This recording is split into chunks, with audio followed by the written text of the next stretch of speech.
el Señor, el Dios de Israel, ordena. No le digo yo como jueza de este lugar, mando a que hagas. Ve y reúne en el monte Tabor a 10,000 hombres de la tribu de Neftalí y de la tribu de Zabulón. Siempre el Señor nos reúne a sus hijos en un monte alto. Figura de comunión con Dios, figura de lugar de refugio donde Dios habla al hombre. El Señor siempre en estos tiempos le hablaba a sus hijos en los montes, ¿verdad? En las partes altas. Dice que lo llevó ahí, verso 7. Yo atraeré a Sísara, jefe del ejército de Jabín, o sea, yo voy a traerle la voz de guerra de Jabín con sus carros y sus tropas hasta el arroyo Gizón. Allí los entregaré en tus manos. Sin embargo, si seguimos leyendo más adelante, el Señor no le dijo de qué manera. Barak entonces le dijo: solo iré si tú me acompañas, de lo contrario no iré. Durante mucho tiempo, aun cuando crecía, escuché mensajes, no sé si a usted le pasó, que enfocaban a Barak como un hombre cobarde y que había tenido miedo y que por eso le había dicho a la mujer que lo acompañara. ¿A cuántos en algún momento escucharon eso? ¿Verdad que sí? ¿Cuántos en algún momento no lo escucharon, pero cuando leyeron esa parte dijeron: oye, ¿qué hombre más cobarde es este? Ni el poner a la mujer por delante, pues. ¿Cuántos de ustedes pensaron: oye, pero si lo mandan a él, ¿por qué tiene que decirle que si ella no va, no va? Y de alguna manera etiquetamos a Barak como un hombre cobarde. Sin embargo, déjenme decirle que no es así. Barak no era un hombre cobarde.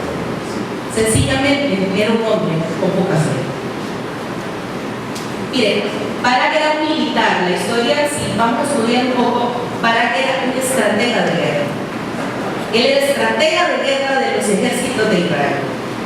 El Señor no iba a mandar a alguien que no conociera de guerra, que no conociera de destreza, que no conociera a una guerra tan importante como esa.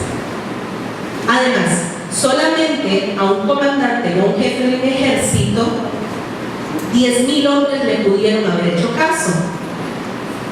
¿Se da cuenta? ¿Por qué razón? ¿Por qué razón cree usted? Porque tenía un liderazgo en medio del pueblo. Tenía voz de mando, era un líder innato. Y entonces de esa manera le hacían caso los hombres de las otras tribus, de la tribu de él y de otra que tenía que convocar. Sin embargo, si vemos ahí dice: solo iré si me acompañan, de lo contrario no iré. No era que tenía miedo de ir a la guerra, sino que él conocía la cantidad de soldados y el armamento que tenían los cananeos. Y sabía que con los hombres que tenían era imposible ganar la batalla. Sin embargo, realmente lo que él quería era que ella lo acompañara, porque todo el pueblo sabía que ella estaba con Dios. Débora era respaldada por Dios. Él no tenía confianza en la palabra, pero sí confiaba en Débora. ¿Por qué? Porque su vida de testimonio decía: si ella me acompaña me va a ir bien, porque Dios la guía, Dios le habla, y por medio de ella y por su obediencia Dios me puede bendecir. Él no tenía fe, pero sí tenía la destreza y tenía cómo poder liderar a esa gente en la batalla, a una batalla casi imposible con tanto armamento y tantos hombres de guerra. Bien, entonces sigamos en el versículo siguiente, dice 9. Está bien, le dijo ella, iré contigo, pero por la manera en que vas a encarar este asunto, la gloria no será tuya, ya que el Señor entregará a Sísara en manos de una mujer. Para todo guerrero busca recibir el honor de una conquista o de una victoria a favor de su nación. Si usted ve estos hombres, estos soldados, como de los ejércitos militares, por ejemplo, de los Estados Unidos, que ellos dan la vida por su país, y de tantos ejércitos que hay, para ellos no hay mayor condecoración, no hay mayor privilegio que es haber recibido el honor de haber luchado por su nación. Débora le dice, ok, yo voy contigo, pero por no haber creído, entonces el honor no se te va a dar, aunque Dios lo había dispuesto para ti, sino que te entregará en las manos de la mujer. Ahora mi pregunta es, ¿estaba hablando de ella misma? Lo vamos a ver más adelante. El rey David había amenazado con atacar al pueblo con todo su arsenal, y como respuesta a la oración de Israel, el Señor trajo la revelación de su estrategia de guerra.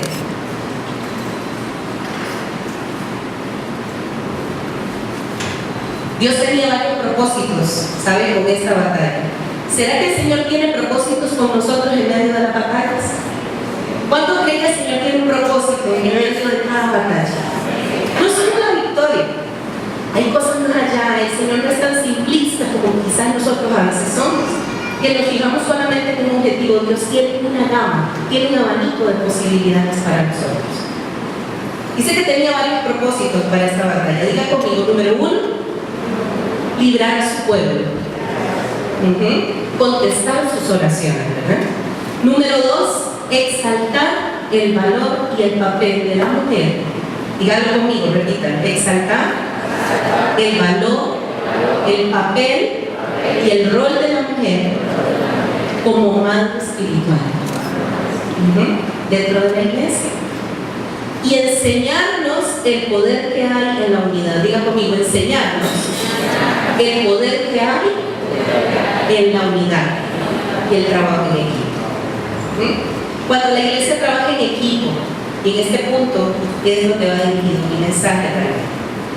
Un dato muy interesante de esta historia, yo lo leí en el tiempo con Dios que les hablaba, del día sábado 7 de septiembre, si usted quiere buscarlo y lo tiene ahí. En la página 54 de la lectura dice: Dios puede hacerlo. Nos dice que en esta batalla participaron hombres de 6 tribus. 6 tribus de Israel. ¿Cuántas eran las tribus? 12. De 12 participaron hombres de 6 tribus. Es la parte de la palabra donde se ve más unido al pueblo de Israel, donde se ve mayor unidad dentro del libro de los jueces. ¿Por qué? Porque como escuchábamos el viernes, el pueblo de Israel normalmente entregaba a sus propios hombres. Y había problemas entre las tribus también. Había rencillas entre cada uno. Pero esta batalla era tan importante para ellos que se involucraron hombres de 6 tribus diferentes. Es que ese es el secreto de la unidad. El Señor permite conflictos para que los unamos. El Señor permite tiempo de angustia y opresión para que la iglesia se una y clame y trabaje junta. ¿Cuántos dicen amén? Amén. ¿Estamos de acuerdo con eso? Sí. Esto nos dice que Dios permite las crisis para enseñarnos. Vamos a hablar un poquito de Débora, porque aparte de que vamos a ir a través de la historia, usted y yo esta mañana nos vamos a reflejar en 3 personas. Ustedes se van a identificar cuál de estas 3 personas pudiera usted tomar como representativa para su vida. Débora, si está tomando nota, mire lo que significa Débora. ¿Quiénes son los Débora y las Débora dentro de la iglesia? Representan a todas aquellas personas que han sido llamadas y ungidas por Dios, a quienes se les ha concedido maravillosos dones espirituales. ¿Cuál era el don de Débora? Profetizar, pero también tenía don de sabiduría. Tenía maravillosos dones en la vida de ella. Y quienes han sido puestas por Dios en la iglesia para edificación y guía. Son gente que habla con Dios. Diga conmigo: gente que habla con Dios. Dios está llamando a la iglesia a hablar con Dios. ¿Verdad que sí? Dios quiere hablar contigo y conmigo. ¿Y qué es hablar con Dios? Orar. Estamos haciendo un llamado a venir a las oraciones de madrugada de los martes, de 5:30 a 6:30 es 1 hora. Estamos haciendo un llamado durante los intermedios para orar. Si la iglesia ora, la iglesia conoce el propósito del corazón de Dios. ¿Cómo queremos saber la voluntad de Dios para nuestra vida en estos días? ¿Cree usted que sin oración podemos lograrlo? Tenemos que orar. Iglesia, diga conmigo, tenemos que orar. Tenemos que hablar con Dios. Esta gente, los Déboras son gente que hablan con Dios, tienen comunión y verdadera carga de amor por el pueblo. Son protectores, no controladores. Hay una diferencia muy grande en la gente que quiere controlar y en la gente que quiere proteger. ¿Okay? Es lo mismo como una otra comparación sería el que pastorea o el que lidera. El que pastorea acompaña, disciplina, corrige, aconseja. El que solamente lidera, dirige, delega, instruye. Pero esa mujer tenía una verdadera carga por el pueblo, por eso Dios le confió a ella la estrategia de la victoria. Y aquí hay gente así. ¿Amén? Aquí hay gente así que tienen carga por el pueblo y que están orando para que el Señor diga su voluntad. Pero que también están en cuidado de las personas, quizás de los más débiles, o quizás sencillamente del que está a tu lado. Por eso les decía al principio, mire a la persona que está a su lado. Usted va a trabajar con ella, en algún momento la va a necesitar. Usted la va a necesitar y él o ella lo va a necesitar a usted. Somos un pueblo. Amén.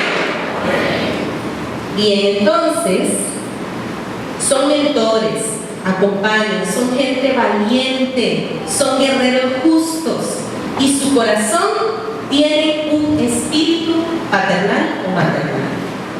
Veamos Jueces 5, versículo 7. Acompáñenme ahí. Donde habla acerca de una característica especial de la gente que son como Débora, de los Débora y las Débora. Acerca de esta parte de lo paternal y lo maternal. Dice, los guerreros de Israel desaparecieron hasta que yo me levanté, Débora, como una madre.